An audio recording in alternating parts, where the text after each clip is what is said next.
Hi guys! For today's video, ipapakita po natin sa inyo yung nabili natin sa TikTok at ito na nga siya. Dumating na po siya yung in-order natin na photochromic anti-radiation frameless glasses for women. Tsaka, pwede din po siya sa lalaki.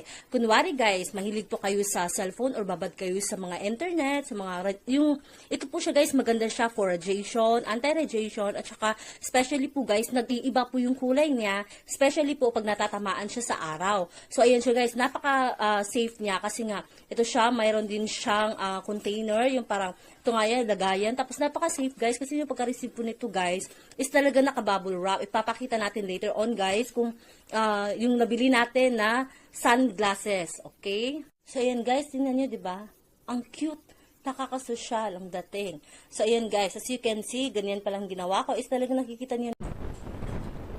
Hi guys! So, for today's video, pinapakita ko na po sa inyo guys kung ano po yung tsura niya pag nasa outdoor ka po. Ito po yung photochromic sunglasses na nabili natin. So, di ba guys, super duper ganda. So, ano po yung naantay nyo guys? Check niyo na po yung yellow basket.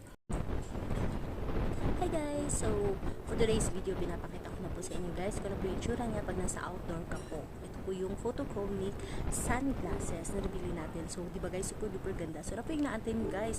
Check niyo na po yung yellow basket.